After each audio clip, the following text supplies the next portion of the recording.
avec le business en ligne, tu as des leviers en fait sur lesquels tu peux utiliser pour gagner des sommes d'argent qui sont vraiment décorrélées du monde du salariat classique. Idée de business pour 2025. Aujourd'hui, j'ai eu la chance d'accueillir Lucas Biver avec qui j'ai eu un super échange. On a parlé mindset, il nous a partagé des idées très concrètes et des techniques précises pour lancer un business en 2025 et cartonner rapidement. Dans quoi le lancer, comment le développer. Il nous a aussi fait part de ses réflexions autour du dropshipping, autour de son fonctionnement actuel et également des opportunités qu'il y avait encore à saisir dans ce business-là. C'est parti. Hello Lucas, je suis ravie de t'accueillir. Yes, merci Marine pour l'invitation en tout cas, ça fait plaisir. Avec plaisir, ouais. Ça fait un petit moment qu'on essaye de trouver un moment tous les deux. On s'était rencontrés dans un mastermind, très intéressant d'ailleurs. Exactement, à Montpellier, hein, c'était il y a un an, hein, pratiquement jour pour jour, qu'on s'était rencontrés dans le mastermind. Et un petit moment qu'on essayait de faire cette interview. Donc voilà, ça tombe maintenant, c'est que le destin voulait qu'on fasse cette interview maintenant et pas avant, quoi. Exactement. Si ça te va, comme je te dis, aujourd'hui, l'objectif, je trouve que tu as un parcours très inspirant. Je pense que tu as beaucoup de choses qui peuvent, justement, donner des idées à ceux qui veulent se lancer. Donc, je voulais savoir comment est-ce que toi, tu te décrirais aujourd'hui? Comment est-ce que je me décrirais? Bonne question, ça. Je me décrirais comme quelqu'un qui a besoin d'avoir des projets sur la table pour se sentir utile et pour avancer, tu vois. Genre, si j'ai pas de projet, si j'ai rien à faire, je m'ennuie un petit peu.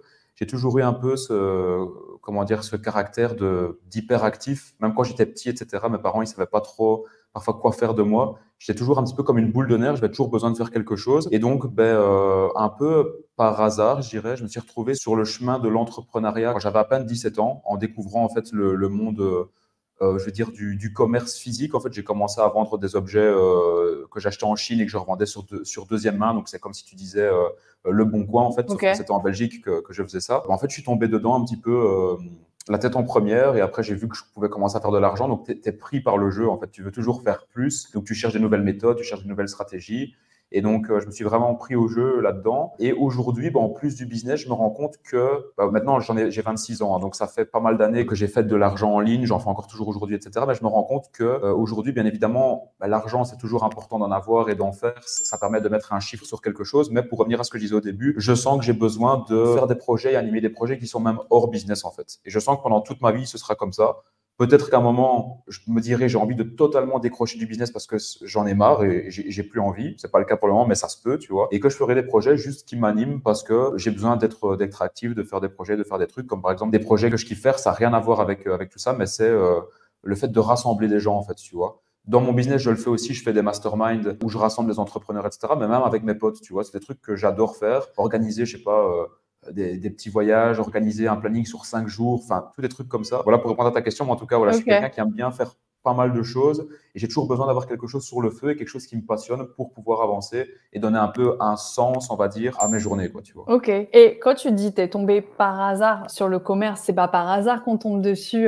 Qu'est-ce qui t'a amené justement à tomber sur ce site internet? Qu'est-ce qui t'a donné l'idée? T'étais comment justement à cet âge-là? C'est vrai que pour moi, il n'y a pas de hasard. Pour moi, tout est un peu préécrit au départ. Je sais qu'il y en a beaucoup qui auront des avis différents là-dessus. Mais pour moi, voilà, le hasard n'existe pas. Et c'est vrai que depuis que j'étais tout petit, j'ai toujours bien aimé vendre des choses, en fait. J'ai toujours eu un petit peu peut-être cette fibre-là. Et même à l'école, je vendais des trucs dans la cour de récré, etc. Par exemple, des trucs tout cons, hein, mais je vendais des anti-stress, en fait. C'était des ballons, tu vois, que tu gonfles pour les anniversaires. J'achetais des ballons comme ça, je mettais de la farine dedans. Je fermais les ballons et donc en fait ça faisait des anti-stress que tu pouvais malaxer et tout. Genre mes potes ils trouvaient ça trop cool, donc je les vendais genre à 50 cents, à 1 euro, etc. Et je me souviens que je m'étais même pris une retenue, donc une punition par l'école parce que tu n'as pas le droit de vendre ça. En plus c'était en primaire, je pense que j'avais 10 ans à ce moment-là. Et après j'ai toujours vendu des trucs comme ça, j'ai toujours aimé vendre des choses. Je me souviens à ma famille quand j'étais tout petit, quand j'avais 4-5 ans, j'imprimais des dessins de Dragon Ball, je les coloriais. Et après, j'allais les vendre genre à ma grand-mère, mais tu sais, il me donnait genre 10 cents, 20 cents et tout. Enfin, j'ai toujours aimé faire ça en fait. Ok, c'est génial. Et donc, je sais pas, c'est toujours un truc que j'ai aimé faire. Et même dans les jeux vidéo, je jouais beaucoup. Moi, j'étais vraiment un accro des jeux vidéo avant. Je jouais à un jeu pour ceux, ça va peut-être parler à certaines personnes, au jeu Dofus et alors à FIFA aussi. Et genre, mon objectif sur le jeu, c'était même pas de monter le niveau de mon personnage ou de mon équipe. C'était juste d'avoir le plus d'argent possible en fait. Donc, j'avais créé un business dans le jeu vidéo. Par exemple, FIFA, j'achetais des joueurs pas chers et je les revendais plus cher en fait, tu vois. Et donc ce que je faisais, je me levais pendant la nuit pour acheter des joueurs par exemple à moins 20% parce qu'il y avait moins de personnes sur le marché en fait. Donc j'achetais les joueurs à ce moment-là et pendant la journée, à l'heure de pointe où tous les jeunes rentraient de l'école à 16 heures, je les revendais à ce moment-là et je me faisais plein de bénéfices dans le jeu en fait. Et j'ai fait Ok. ça, je me souviens, pendant un an et demi ou deux. Enfin bref, j'ai toujours bien aimé comme ça faire du commerce, acheter et vendre des trucs. Extra. Et ça, c'est quelque chose qui t'a été. Enfin, tu l'as de toi ou ça vient de ta famille? Tu as copié quelqu'un? Non, non, dans ma famille, il y a pas d'entrepreneur. Mes parents sont salariés, ils ont une bonne situation, etc. Mais ça vient pas de quelqu'un en particulier, en fait. Vraiment, je sais pas dire d'où ça vient. C'est un peu un truc que j'ai toujours bien aimé, comme ça, me débrouiller pour moi-même, en fait. J'ai toujours bien Ok. aimé. D'ailleurs, un livre qui m'avait vraiment, vraiment passionné et qui me reste encore en tête aujourd'hui, c'était la biographie de Zlatan Ibrahimovic que j'avais lu quand j'avais, je pense, je devais avoir peut-être 12 ans ou 10 ou 12 ans, un truc comme ça. En fait, le mec, il est vraiment venu des quartiers les plus mal famés de Suède et il est arrivé là où il est aujourd'hui. Il a gagné un championnat, il a gagné en fait un titre dans tous les championnats où il a été. Et pour moi, en fait, quand j'ai lu ce livre-là, ça m'a fait comme un électrochoc. Je me suis dit, si ce mec-là qui est parti de zéro, il était dans une difficulté énorme, en fait. Moi, je suis pas né dans la difficulté. Je suis né dans une bonne famille. On n'avait pas des centaines de milliers d'euros, mais j'ai jamais manqué de rien. Et si lui est arrivé en fait à faire des choses extraordinaires dans le monde du football, pourquoi est-ce que moi je pourrais pas faire un truc bien à ma petite échelle, quoi, tu vois? Et en fait, je me souviens que ça a vraiment drivé toutes les futures années. C'est comme si que ce livre-là m'était resté dans la tête pendant toute mon adolescence, quoi, en fait. Ah, ok. Extra. Ok, donc une vraie fibre commerciale. Du coup, je crois que tu as arrêté l'école assez tôt. Ouais, j'ai arrêté l'école quand j'avais, tant que je ne dise pas de bêtises, à 18 ou 19 ans. Mais c'était juste quand je venais d'avoir 19 ans, si je dis pas de bêtises. Ok. Mais tu avais déjà lancé les boutiques en ligne. Ouais, exact, hein. En fait, moi, Ok. si tu veux, donc j'ai fini mes secondaires. Donc les secondaires en Belgique, je les ai eu finis à 17 ans. Donc en gros, j'avais eu mon bac, en gros, à 17 ans. Et après, j'ai commencé à faire des études de communication dans la ville de Tournai, donc pas très loin de Lille pour ceux qui connaissent. Et là, j'ai arrêté mes études au bout de un an, en fait. Je devais faire, donc c'était un bachelier, donc 3 ans d'études. Et au bout de à la fin de la première année, j'ai arrêté parce que ça n'avait pas vraiment de sens pour moi. Mes sites me généraient déjà beaucoup d'argent et je faisais en parallèle de mes études des stages dans des entreprises. Et quand je voyais en fait les missions que je devais faire en tant que stagiaire, alors qu'à côté j'avais déjà en fait mes sites qui tournaient, pour moi il y avait vraiment en fait comme une dissonance dans ma tête. Tu vois, il y avait une trop grosse différence. Et du coup, j'ai pris la décision d'arrêter mes études à ce moment-là. Et je me suis dit voilà, j'écoute personne, je vais faire mon chemin tout seul. Et mon unique et seul objectif, c'est pas de retourner la queue entre les jambes à l'école et donner raison à toutes les personnes qui n'ont pas cru en moi et qui m'ont dit, bah, tu verras, tes trucs de dropshipping, là, ça va peut-être marcher 2 mois, mais après, tu reviendras à l'école pour avoir ton diplôme. Mon seul objectif, c'était de faire taire, en fait, toutes les personnes. Ça m'a donné, en fait, comme une motivation en plus, toutes les personnes qui m'ont dit, t'es occupé de te planter, quoi, tu vois. Mhm. Et donc, ça m'a donné une grosse, grosse force. Et aujourd'hui, ben, voilà, j'ai 26 ans, ben, je suis toujours là, je suis pas retourné à l'école. Mon but, c'est pas d'y retourner, ben, je vais jamais dire jamais, mais en tout cas, voilà, une fois que tu avances dans l'entrepreneuriat, tu te rends compte que il n'y a pas qu'un chemin alternatif à l'école, en fait. L'école, c'est un chemin, mais qu'à côté de l'école, tu as des millions de chemins alternatifs où tu peux t'en sortir dans la vie sans spécialement avoir un papier, en fait. Le papier, c'est parce on est un peu modulé, on est matrixé par la société, où en fait, avoir un diplôme et avoir un CDI, c'est le Graal, parce que ça représente la sécurité. Mais tu peux avoir beaucoup plus de sécurité dans l'entrepreneuriat que dans le salariat. Mais ça, c'est qu'une question de perspective, en fait. Et quand tu casses un peu toutes les barrières, tous les moules qu'on t'a mis en tête depuis que tu es tout petit, et que tu te rends compte que tu peux créer cette propre sécurité par toi-même, en fait, tu te rends compte qu'il n'y a plus de règles, et qu'en fait, c'est toi qui peux fixer tes propres règles dans ta vie et dans ton parcours, en fait. Et une fois que j'ai compris ça, je me suis dit, waouh, il y a tellement de choses à faire que de juste être lié à un papier et aller demander un CDI, quoi, tu vois. La vie est trop courte pour juste s'attacher à un papier et aller demander un CDI. Pour moi, c'était impensable d'avoir ce parcours-là. Et attention, je ne critique pas du tout les gens qui l'ont, parce que ben, mes parents l'ont, mes meilleurs amis ont un diplôme et ils ont un CDI, donc je ne critique pas, mais en tout cas, pour moi et ma personnalité, ça ne me convenait absolument pas et je sais que je n'allais pas être heureux là-dedans, donc c'est pour ça que j'ai décidé voilà, de choisir un chemin alternatif au chemin classique qu'on nous enseigne depuis qu'on est tout. Bah, je te comprends beaucoup. Je pense que la Belgique, au niveau de la pensée là-dessus, vous êtes proche des Français, c'est-à-dire que l'entrepreneuriat n'est pas particulièrement poussé comme on l'a dans les pays anglophones ou protestants, quoi. C'est Ouais, non, clairement, hein, c'est la même chose. Et justement, tu parles de sécurité et c'est vrai qu'effectivement, c'est ce qui fait peur à beaucoup de personnes dans l'idée d'entreprendre. C'est l'idée en fait de perdre cette sécurité.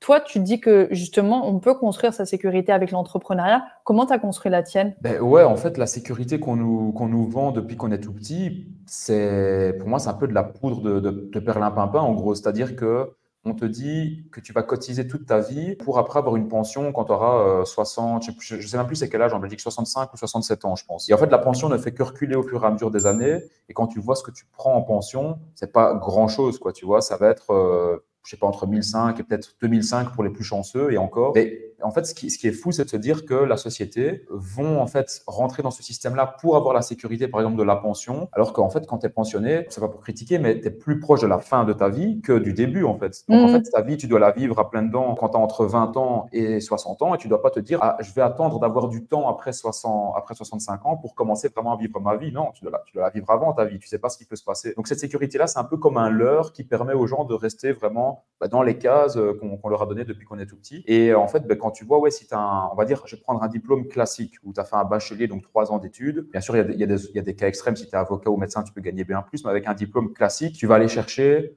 je vais prendre une fourchette très large, entre 1800 et 3000 euros par mois, tu vois. Donc oui, c'est bien, tu peux avoir une stabilité, une sécurité, etc. Mais quand je vois, moi, la sécurité que je me suis bâtie vraiment de mes 17 ans jusqu'à mes 26 ans aujourd'hui, j'aurais jamais pu me bâtir cette sécurité-là dans le salariat, même en étant un avocat et même en étant un médecin, quoi. Parce que, en fait, aujourd'hui, avec le business en ligne, tu as des leviers, en fait, sur lesquels tu peux utiliser pour gagner des sommes d'argent qui sont vraiment décorrélées du monde du salariat classique. Par exemple, je vais prendre le levier, par exemple, de la publicité en ligne. Ah ben, tu n'as pas besoin en fait d'échanger des heures et du temps pour gagner de l'argent. C'est-à-dire que tu le sais mieux que moi aussi. C'est-à-dire que tu passes 1 heure sur ta publicité ou 8 heures, c'est pas ça qui va influencer le fait que tu vas gagner plus. Ben, c'est le montant que tu vas mettre dans ta publicité qui va faire que tu vas gagner plus ou moins. Donc, par exemple, j'invente, tu as un business en ligne, tu viens mettre 500 euros dans la publicité sur Facebook. Si derrière, tu en retires 2000, ah ben, tu sais, c'est pas aussi simple que ça, mais grosso modo, si tu scales et que tu viens mettre 1000 euros ou 2000 euros, ben, tu vas faire un x4 aussi, en fait. Donc, c'est plus qu'une question de montant et du montant que tu vas investir dans ton business. Et donc, ben, c'est clair que gagner 2000 euros par mois, c'est un peu le Graal pour tout le monde. Mais après, tu te rends compte que quand tu actives justement certains leviers en ligne comme la publicité, ben, faire 2000 euros par exemple de chiffre d'affaires, tu peux les faire par jour, voire en quelques heures sur une journée, en fait. Et c'est là, en fait, où tu te rends compte que tout ce qu'on t'a appris, avec un business en ligne, tu peux directement, pas contourner, mais je veux dire, passer directement à l'étape supérieure et gagner beaucoup plus avec un business en ligne. Et il y en a plein de faire en ligne, quoi. C'est clair. Ouais, moi, je te rejoins à 1000%, d'autant plus que j'ai eu un ratio. C'est dans l'émission Sans permission là, de Oussama Hamar, où ils ont indiqué, en fait, tu sais que lorsque ça a été pensé, les retraites, notamment en France, c'était en fait, il y avait donc 4 personnes qui cotisaient pour un inactif. Aujourd'hui, c'est une personne qui cotise pour un inactif. Et donc, en fait, on peut pas le dire frontalement aux gens parce que ce serait trop dur et que les Français sont trop rebelles, mais ça semble être voué à l'échec, effectivement. Ben c'est ça, c'est un système qui n'est pas tenable, en fait. Et d'ailleurs, on ne va pas rentrer dans tous ces sujets-là parce qu'on pourra en parler pendant des heures et je ne suis pas du tout un expert de ça. Mais en tout cas, juste quand tu vois un peu que ce soit l'État français ou l'État belge, pardon, c'est un peu la misère, la galère, quoi. Les systèmes de retraite sont remis en question pratiquement chaque année. On ne sait pas si ça va tenir ou pas. Les règles changent constamment. Et donc, en fait, aujourd'hui, ceux qui sont occupés de cotiser pour leur retraite actuellement et qui ont, par exemple, 22 ans, faut savoir que la retraite, c'est pas dans 5 ans, hein, c'est dans 45 ans. Et 45 ans, c'est long. Il peut se passer beaucoup de choses. Il peut y avoir des guerres. On l'a vu avec le Covid, ça peut remettre en cause plein de choses. Et les règles et les lois, ça peut être changé plus vite que ce qu'on ne pense aussi. Donc, c'est pour ça que pour moi, faire confiance à une autre personne ou à un État par rapport à une sécurité financière ou par rapport à une stabilité ou, je ne sais pas, à la retraite, pour moi, en fait, c'est utopique, en fait, de faire confiance à quelqu'un d'autre pour sa propre sécurité à soi. La seule personne qui peut assurer sa sécurité, c'est soi-même, en fait. Pour moi, on ne devrait même pas compter sur un État ou une autre personne pour assurer sa sécurité. On devrait apprendre ça par nous-mêmes et comprendre, en fait, les mécanismes de comment est-ce que moi, je peux assurer ma propre sécurité sans devoir cotiser ou mettre de l'argent sur un compte en pensant que ça va me rapporter plus. C'est un petit peu la carotte qu'on vient mettre en face de l'âne, selon moi. Et encore une fois, je ne critique pas, mais c'est vraiment la vision que moi, j'ai de la société. Oui, en plus, moi, je pense qu'on peut, pendant un temps, jongler sur les deux tableaux, c'est-à-dire que tu as peur de quitter ton job. Ok, et on le comprend parce que tu connais pas en fait le e-commerce et tu te connais pas face au e-commerce, enfin au monde en ligne. Garde ton job et teste en fait. Et à partir du moment où ça commence, moi c'est ce que j'ai fait, c'est là où j'ai quitté mon job salarié. À partir du moment où ça commence à tourner, bah tu peux quitter ton job. Mais je trouve qu'avec le web aujourd'hui, mais quelle chance on a par rapport à avant où il fallait acheter une boutique dans une rue, payer un pas de porte, payer un stock, payer machin. Mais aujourd'hui en fait, tu peux lancer une boutique avec très peu de temps, très peu d'argent, tout en gardant ton activité salariée. Donc c'est clair. Et encore une fois, moi ce que je le vois dans les gens qui veulent se lancer, ils ont quand même beaucoup de barrières limitantes. Et ces barrières-là, c'est même pas eux qui se les mettent, hein, c'est la société qui leur a mis dans la tête depuis tout le temps en mode mode voilà, sécurité, sécurité, sécurité. Le regard des autres, ça fait peur aussi. Qu'est-ce que les autres vont dire? Si je me lance dans un business, ils vont dire que je suis voué à l'échec, hein, et c'est normal. Mais ouais, et d'ailleurs, il faut jamais être honteux d'être trop courageux. Au contraire, il faut être fier d'être courageux, en fait. Vraiment, et le fait d'être courageux et d'essayer des choses qui sont différentes seront toujours récompensés par une chose ou une autre. Ce sera récompensé par l'aspect financier, peut-être que vous allez gagner plus. Ce sera récompensé par une leçon que vous allez apprendre. Peut-être que vous allez vous dire, OK, j'ai peut-être raté ce projet-là que j'ai voulu lancer, mais par contre, qu'est-ce que j'ai appris, quoi? J'ai appris beaucoup plus en 6 mois d'avoir voulu lancer un projet que d'être resté dans le salariat pendant 6 ans, par exemple. Vraiment, il y a toujours quelque chose à retirer du fait d'être courageux, de vouloir lancer des projets, etc. Toujours, toujours, toujours. Et il ne faut pas avoir peur de l'échec. Moi, je me suis déjà trompé plein de fois. J'ai déjà perdu des centaines de milliers d'euros dans des projets, dans des boutiques, dans des projets que j'ai voulu lancer, mais en fait qui étaient vraiment merdiques et qui n'ont jamais vu jour parce que en fait, je me suis trompé sur toute la ligne.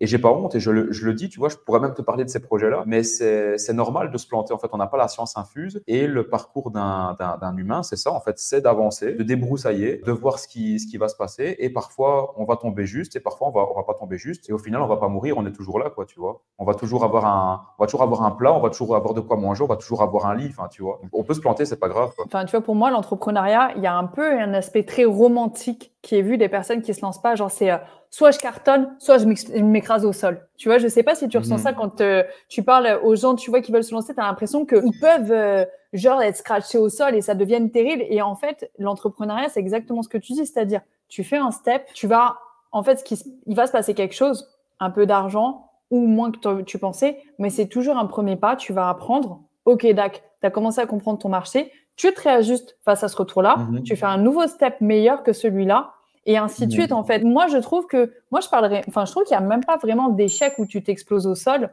En fait, c'est simplement, c'est un step qui t'a permis d'apprendre quelque chose. Ok, du coup, de ce step-là, tu te dis, bon, d'accord, la prochaine boutique, en fait, je la fais avec des produits plus de ce type-là, avec des produits moins chers, mais c'est du pas à pas, en fait, l'entrepreneuriat. Bien sûr, c'est très, très rare. Il y en a bien évidemment que c'est comme ça, hein.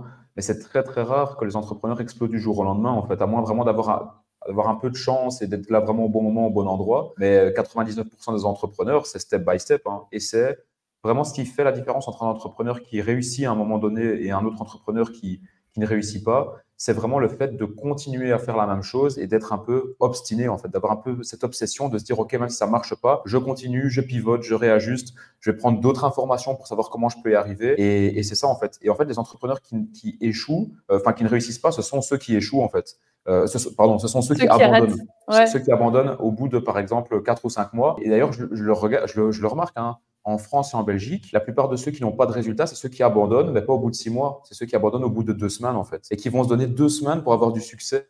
L'entrepreneuriat, mais 2 semaines, qu'est-ce que c'est? C'est rien du tout, en fait. La possibilité, le potentiel d'avoir des résultats, par exemple, dans un site de dropshipping, dans n'importe quoi, tu dois au moins te donner 6 mois vraiment où tu es focus à fond. Si tu ne te donnes pas 6 mois, n'espère même pas avoir des résultats, quoi, tu vois. Il faut, enfin, je veux dire, même une carrière dans le salariat, une carrière dans le salariat, c'est plus de 40 ans. Dans l'entrepreneuriat, tu penses que tu vas devenir millionnaire en travaillant 2 semaines? Non. Tu dois travailler beaucoup plus, tu dois être passionné aussi par ce que tu fais. C'est vraiment important d'avoir ça à l'esprit, quoi. Ouais, je te rejoins grave. J'avais entendu quelqu'un qui disait, tu vois, genre moi je trouve que c'est un peu vraiment l'aspect petit. Enfin déjà l'entrepreneuriat c'est un marathon. Faut déjà avoir ça en tête. C'est pas un sprint, c'est un marathon. Ensuite c'est vraiment l'aspect petit bambou. Ça veut dire tu casses pas, tu stoppes pas, mais t'es flexible. Tu te réadaptes, tu te réajustes en permanence et t'avances. Toi qui as pas mal justement d'expérience et qui observe beaucoup de gens. Si par exemple, demain, là, 2024-2025, tu as à peu près 1000 euros, quelles sont les idées de business que tu aurais? Moi, si j'ai 1000 euros, c'est clairement le e-commerce. Ça, c'est sûr. Le e-commerce, donc le dropshipping, hein, comme on l'entend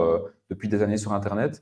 Mais par contre, je vais être sincère avec toi, si je recommençais de zéro, vraiment sans avoir aucune compétence, hein, tu vois, vraiment en ayant zéro compétence, je ne commencerai pas avec 1000 euros, je commencerai avec plus. Je vais être honnête avec ça. En tout cas, moi, pour mon business à moi de dropshipping, je préconise et je conseille quand même d'avoir un peu plus que 1000 euros pour pouvoir être à l'aise psychologiquement. Parce que si tu n'as que 1000 euros et que tu crames, par exemple, 600 euros dans la publicité ou 700 euros et que tu n'as pas encore de retour sur investissement, ce qui va se passer, c'est que psychologiquement, ça va être difficile. Et tu vas te dire, putain, merde, il me reste déjà plus de 300 euros, j'ai déjà cramé 700. Est-ce que c'est une bonne idée que je continue, en fait? Et là, la plupart des gens vont se dire, ben non, j'abandonne et je préfère arrêter que de cramer 300 euros restants, en fait. Donc, c'est juste pour avoir cette stabilité en tête de se dire, OK, j'ai une force de frappe, on va dire, assez élevé et ça me fait pas peur d'aller, par exemple, investir 200 ou 300 euros dans mon business, quoi, tu vois. Donc, moi, je dirais, pour vraiment être à l'aise, si j'ai 1000 euros de côté, je les laisse de côté et je vais continuer à faire des petits jobs sur le côté jusqu'au moment où j'ai encore plus ou moins 1500 euros en plus.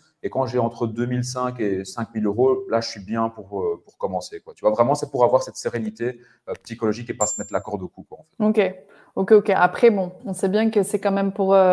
dans certaines situations, ça peut être long d'arriver à ce stade-là. Mais bon, effectivement, après c'est, je te rejoins. Après, bon, des fois, avec 1000, tu peux avoir des bons résultats, mais il faut être prêt mentalement. Donc, toi, tu partirais sur du drop? Ouais, drop, franchement, ouais, drop, parce qu'aujourd'hui, c'est tellement à la portée de tout le monde, en fait. C'est tellement, je ne vais pas dire facile, hein, mais aujourd'hui, avec tous les outils qu'il y a, il y a des gens aujourd'hui, tu vois, que moi, je suis dans le drop depuis 2017. Là, on est en 2024, à l'heure où on fait cette vidéo aussi. Et il y a des gens que je connaissais qui cartonnaient en drop entre 2017 et 2019, mais vraiment, quand je dis cartonner, c'était à l'époque, quand tu faisais 150 000 euros par mois, entre 2017 et 2019, c'était énorme, tu vois. Ils cartonnaient à fond. Et aujourd'hui, ces mêmes personnes ont totalement abandonné le dropshipping parce qu'elles disent que ça ne marche plus et parce qu'elles disent, ouais, je me suis fait bloquer par Facebook, j'ai pas d'autre solution, etc. Et en fait, si tu regardes le dropshipping avec un œil de dropshipper de 2017, par exemple, en effet, le dropshipping est compliqué parce que tu as des blocages Facebook, tu peux te faire bloquer aussi même par Stripe. Tu as beaucoup plus de… Ils ont resserré la vis à plein de niveaux. Mais si tu regardes le dropshipping avec une vision de 2024,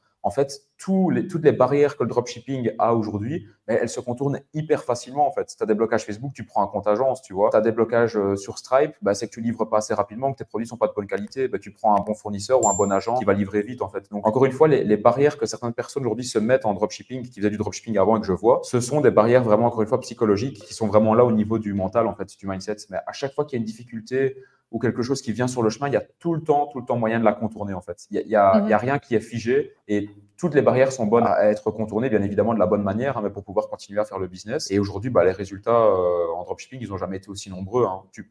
Tu peux voir sur Internet, que ce soit aux États-Unis, en Angleterre, en Australie, en France, partout. C'est des très gros résultats, encore plus gros qu'avant. Et chez encore plus gros qu'avant? Ah ouais? Ah oui. Ouais, clairement. Ah ouais, hein. ok.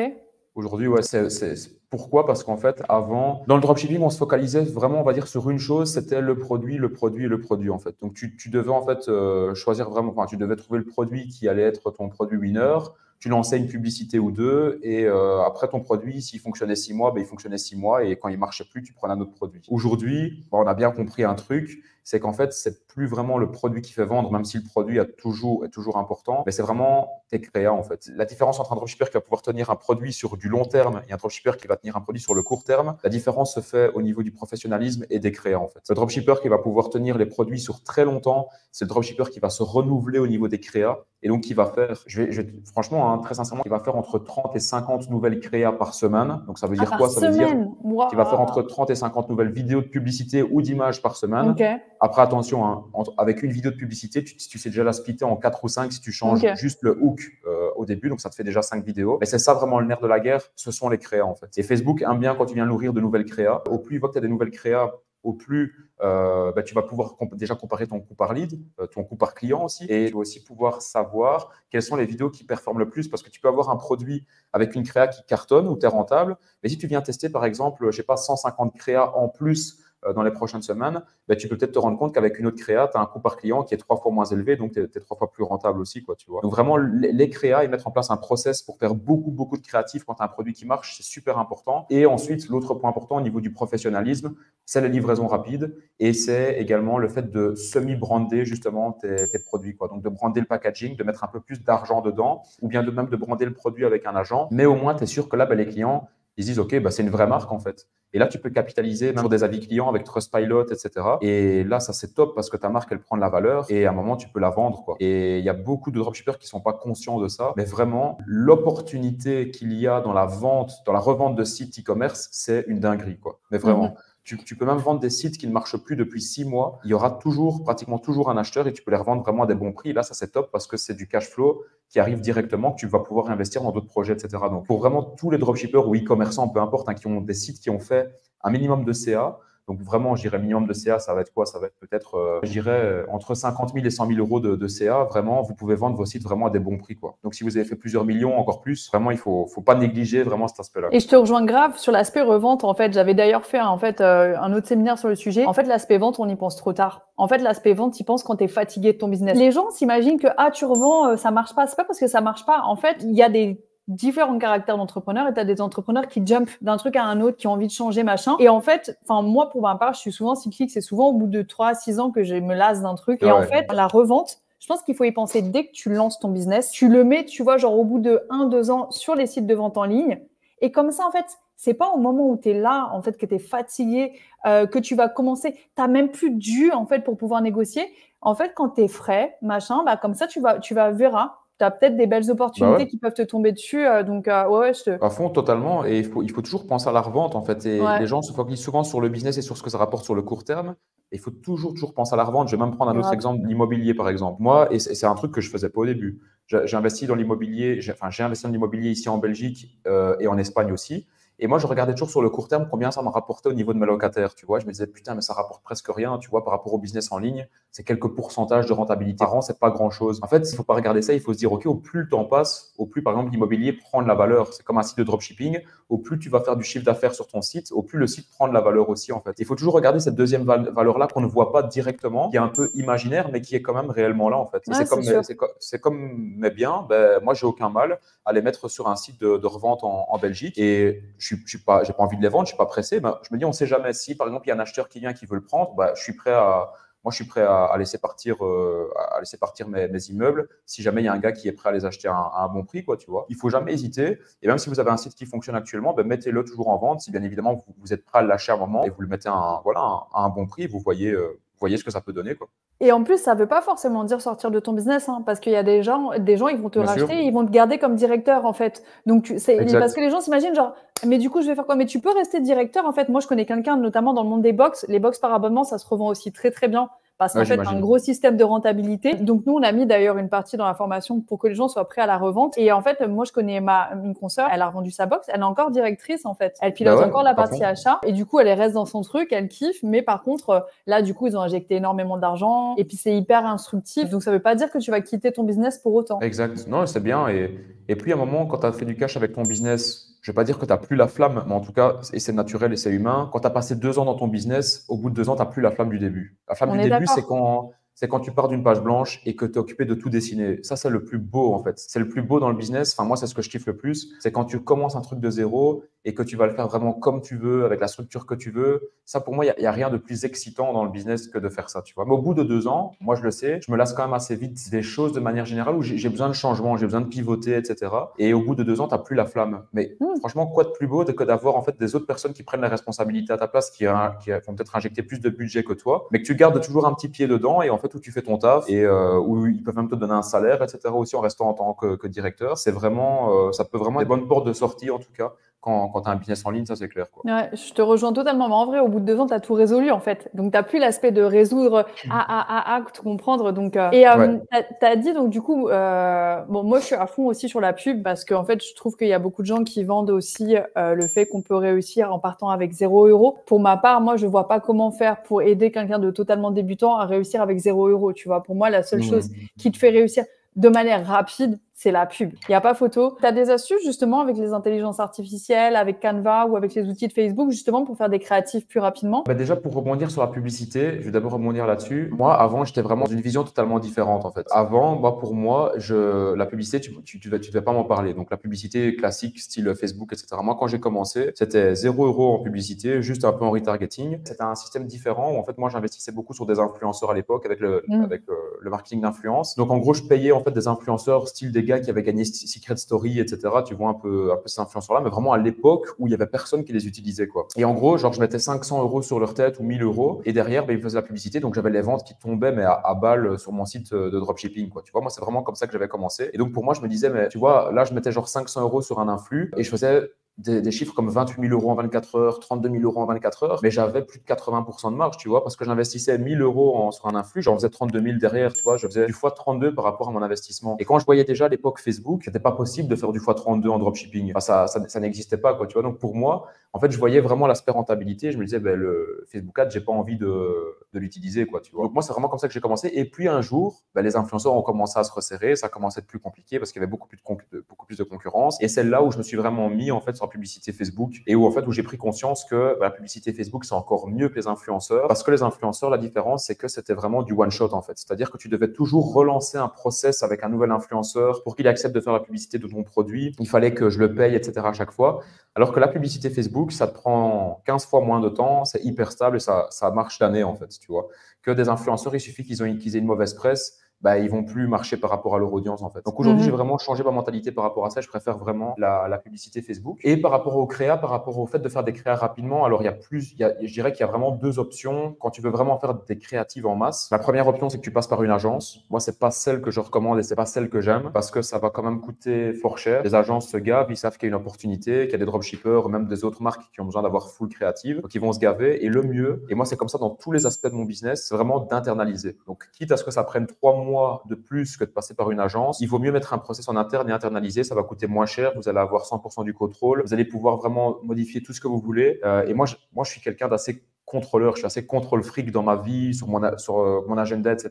Et j'ai besoin, même dans mon entreprise, d'avoir la main mise sur tout, en fait. J'ai travaillé dans le passé avec des agences, même au niveau du media buying, etc. Mais c'est jamais là où j'ai eu les meilleures expériences. Et j'aime mieux tout automatiser, tout pouvoir faire en interne. Donc, au niveau des créas, c'est mieux de monter une équipe au départ de une personne. Dès que la personne commence à être à temps plein, prendre une deuxième personne pour faire les créas, etc. Et même après, par exemple, prendre que des personnes qui vont imaginer les scripts, prendre des personnes qui vont faire que tourner, après prendre un troisième corps de métier qui va faire que monter. Enfin bref, il y a plusieurs manières de faire, il n'y en a pas une qui est meilleure qu'une autre, mais en tout cas, le mieux, c'est d'internaliser les créas et même de les faire soi-même au tout début. Et au niveau des outils, tu as des outils à conseiller pour conceptualiser Ouais, franchement, il ne faut pas se prendre la tête du tout, hein. Au niveau des créatives, bon après, si tu veux vraiment partir sur des trucs vraiment, vraiment très lourds, tu peux utiliser des outils de montage comme Adobe, etc. et passer vraiment par des bons éditeurs de vidéos si tu veux vraiment faire des vidéos bonnes. Mais pas besoin de faire des vidéos de ouf, en fait. Le but, c'est de tester rapidement pour pouvoir voir ce qui marche. Et en fait, au niveau des outils, tu utilises des outils très simples comme CapCut, par exemple, pour faire tes montages de créa. Tu peux utiliser des voix off de vrais humains ou d'intelligence artificielle. Ça marche très bien aussi. Il n'y en a pas un qui marche mieux que l'autre. Il y a des bons résultats sur les deux. Donc ouais, franchement, encore une fois, il n'y a pas des outils qui sont meilleurs que des autres. C'est vraiment, je dirais, aux dropshippers ou bien aux e-commerçants de manière générale de voir avec quel outil est-ce qu'ils se sentent le plus à l'aise, quoi, en fait, tu vois. Mais une chose est sûre, et moi, c'est comme ça dans tout mon business aussi, au plus simple c'est, au mieux c'est. Pas besoin de se prendre la tête avec des outils hyper complexes ou qui vont vous coûter la blinde. Au plus simple, au mieux c'est. Et c'est pas parce que c'est simple que ça va moins bien marcher. Ça, c'est vraiment, et c'est bon dans tout dans le business. C'est pas parce que c'est simple et que ça paraît simple que ça va moins bien marcher. Les gens ont besoin de voir des choses simples. Et c'est au plus c'est simple, au plus c'est limpide, au plus les gens achètent. Ouais, c'est sûr. Moi, tu sais, que quand j'avais commencé les pubs, justement,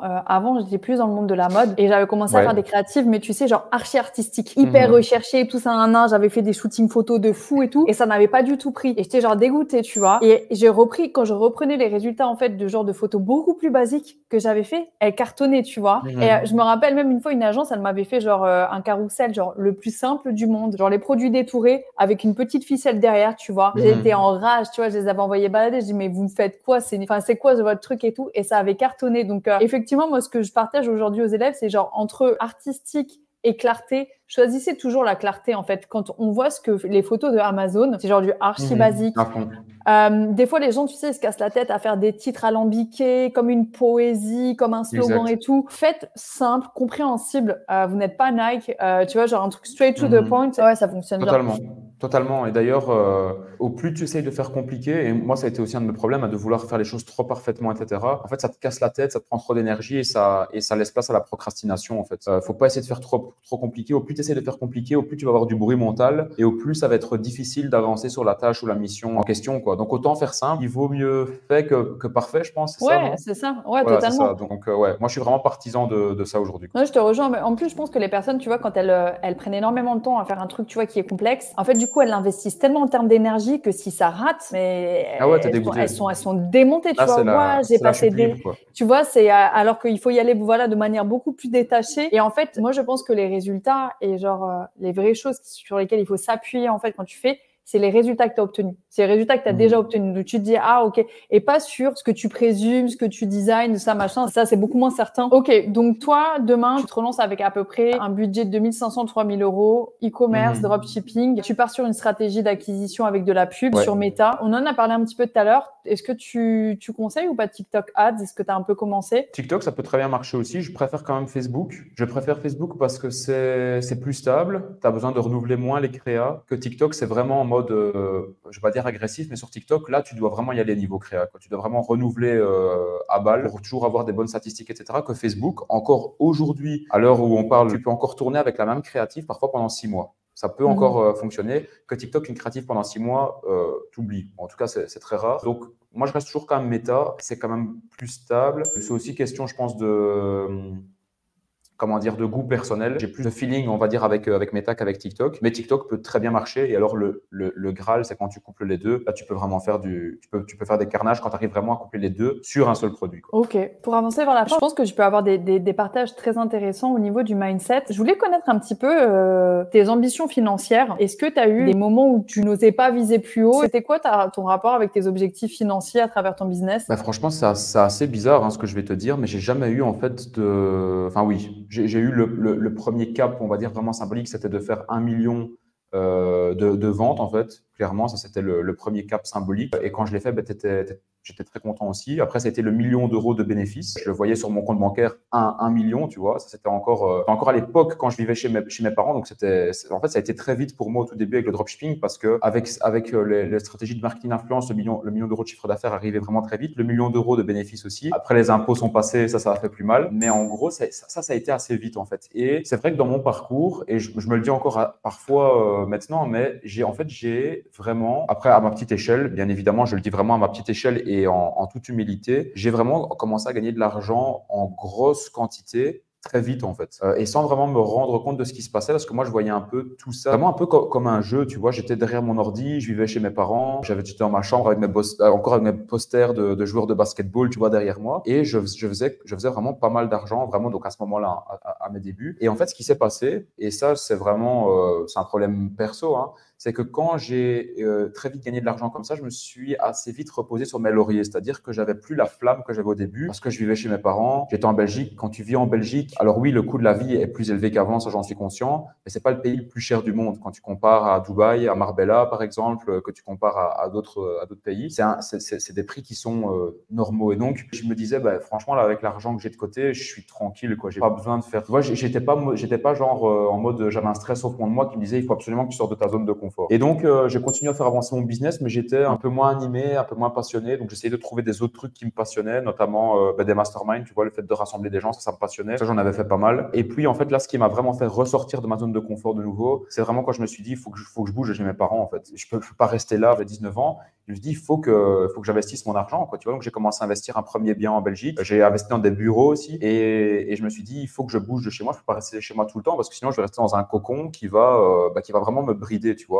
Et je sais que j'ai du potentiel, mais que si je reste toujours au même endroit dans ma vie, je vais pas pouvoir l'exploser, quoi, ce potentiel-là. Et ici, maintenant, il y a plusieurs années, j'ai décidé d'aller vivre carrément à l'étranger, donc de plus rester en Belgique non plus. Et ça a fait que, d'un point de vue business, c'est excellent parce que ça te fait vraiment sortir de ta zone de confort, quoi, tu vois. Ah ouais? Ça, c'est vraiment le top du top, ouais. Et le fait d'investir dans l'immobilier, en fait, je me suis vraiment mis un coup de pied au cul. Ça, c'était encore quand j'étais chez mes parents à l'époque, et je me suis dit, je sais que moi, si j'ai on va dire une somme d'argent relativement importante sur mon compte bancaire, en cash flow vraiment positif qui est là, ça va pas me pousser à faire d'autres business en fait. Par contre, si je vois que ce compte bancaire là diminue, ça va me pousser à faire d'autres business. Donc j'ai commencé à investir à mort mon argent. Donc j'ai investi, je pense, 80% de mon argent dans l'immobilier, dans de la crypto aussi à l'époque, dans d'autres investissements qui ont aussi foiré totalement. Mais je veux dire, le plus gros, c'était vraiment en crypto et en immobilier. Là, tu vois ton compte baisser, tu as besoin de refaire du cash flow, donc ça te repousse à générer de l'argent. Donc je sais bien que moi aujourd'hui, d'ailleurs, pour la petite anecdote, je ne peux pas garder un compte bancaire avec beaucoup d'argent dessus en fait. Dès que j'ai un compte bancaire qui atteint un certain plafond, il faut que j'ouvre un autre compte bancaire et que je reparte du compte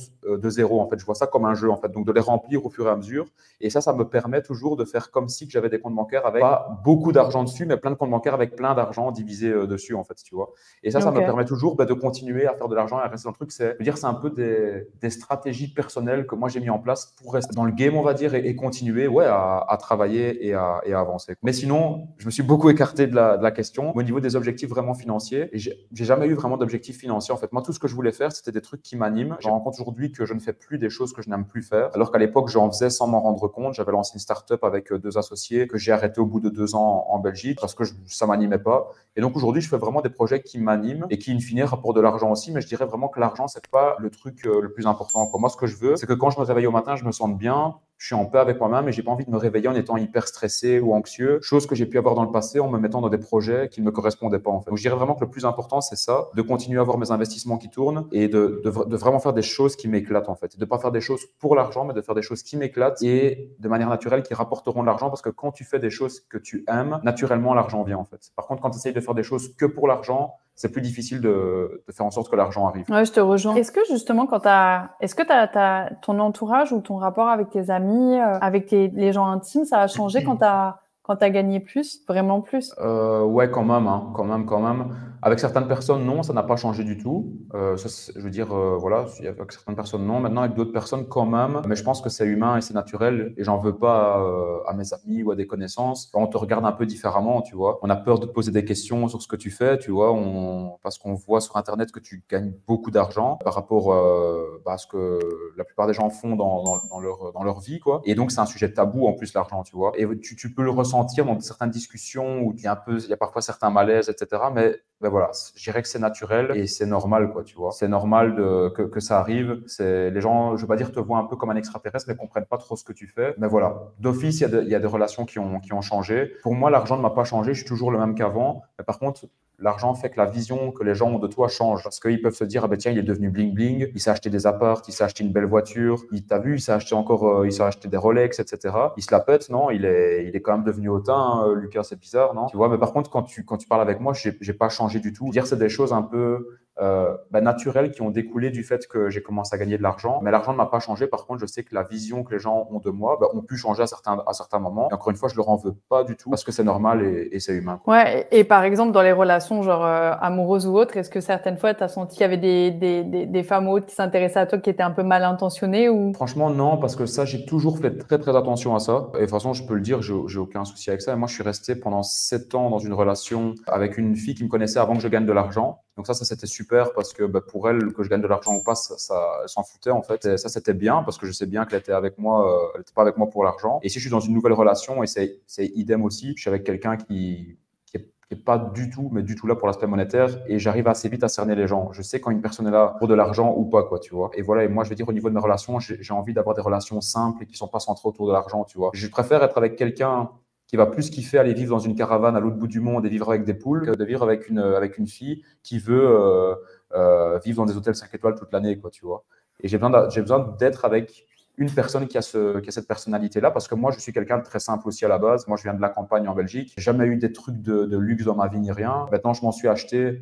Au début, c'était cool, ça te fait kiffer et tout, mais aujourd'hui, avec le recul, je me rends compte que c'est clairement pas ça qui me rend heureux et ça ne m'apporte rien dans mon quotidien en plus, quoi, tu vois.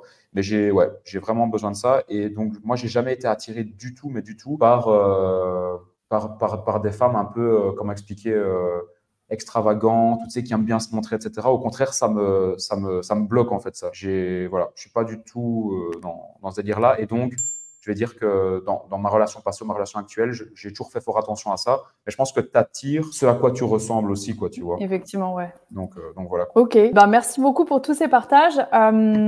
Pour Avec finir, plaisir. est-ce que tu aurais un conseil à donner à un entrepreneur en herbe? Quel conseil tu lui donnerais? Un entrepreneur, donc quelqu'un qui commence ou quelqu'un qui a envie de se lancer en ligne, quel conseil, mindset, lecture, lifestyle, quels sont les conseils clés que tu lui donnerais? Alors moi, je dirais, n'essayez pas de vouloir avancer trop vite. La Rolex, la Lambo, de se prendre en photo avec des Lambeaux, on s'en fout. Juste mettez-vous dans votre bulle et faites des sacrifices pendant 6 mois. Moi, c'est ce que j'ai fait. Je me rappelle quand je me suis lancé au tout début, pendant 6 mois, mes potes m'ont plus vu. je m'en rappelle encore, j'allais, pour une petite anecdote, je me rappelle, il y avait un pote à moi qui faisait une soirée chez lui. Moi, avant, j'étais dans toutes les soirées. Dès qu'un pote faisait un truc, j'étais même le premier à vouloir faire des trucs. J'arrivais pas à tenir en place. J'avais besoin de voir mes potes faire des soirées et tout. Là, je m'étais mis un objectif. C'était, je me donne 6 mois. Je reste enfermé dans ma chambre chez mes parents pour réussir, entre guillemets, donc avoir des résultats. Il y avait un pote qui faisait une soirée chez lui. Et je me rappelle que j'étais avec un autre pote à moi à ce moment-là. Et j'avais dit, regarde, je vais aller te déposer chez lui en voiture. Par contre, moi, je rentre pas. Et donc, je vais déposer mon pote à la soirée. Il y avait tout le monde qui disait, ah, C'est punaise, dur. ouais, trop bien, on va bien s'amuser et tout. Et après, il me voit partir, tu vois. Et il disait, putain, mais what the fuck, pourquoi il vient pas? Lucas, il va se garer plus loin, il va revenir après ou quoi? Et donc, il me téléphone. Il me dit, mais pourquoi tu rentres pas? Je dis, non, non, mais je viens pas à la soirée. Ils me disent, mais pourquoi et tout, on comprend pas. Je dis, non, non, je peux pas, quoi. Et en fait, toutes les soirées, je les annulais même pas, je répondais même pas aux messages. En fait, tellement je me disais, la seule manière pour moi de réussir, c'est de faire abstraction du monde extérieur et de pas me laisser distraire par des stimuli externes, en fait, et de vraiment être focus sur mon objectif. Donc, je me suis enfermé pendant 6 mois. Même mes parents me disaient, putain, t'as changé, t'es plus comme avant, t'es plus carré et tout ça. Et ouais, parce que j'avais mon objectif, quoi, tu vois. Et donc, je dirais vraiment pour ceux qui veulent réussir, ça va pas se faire en 2 semaines, ça va pas se faire en 2 mois ni en 3 mois.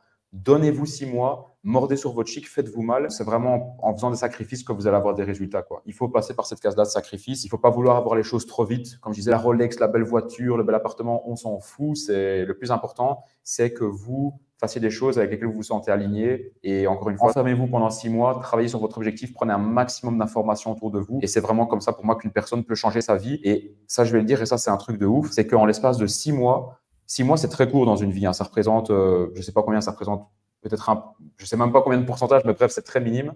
En 6 mois, n'importe qui a le pouvoir de changer le restant de sa vie, en fait. Et moi, c'est en 6 mois que j'ai changé le restant de ma vie parce qu'au départ, j'étais destiné à avoir un diplôme et aller travailler pour un patron. Et en 6 mois, je l'ai changé, clairement. Donc, si j'ai pu le faire, n'importe qui peut le faire. Top, bah merci beaucoup. Voilà. Ben, avec plaisir, Marine, et merci beaucoup pour ton invitation dans cette interview, en tout cas. Trop bien.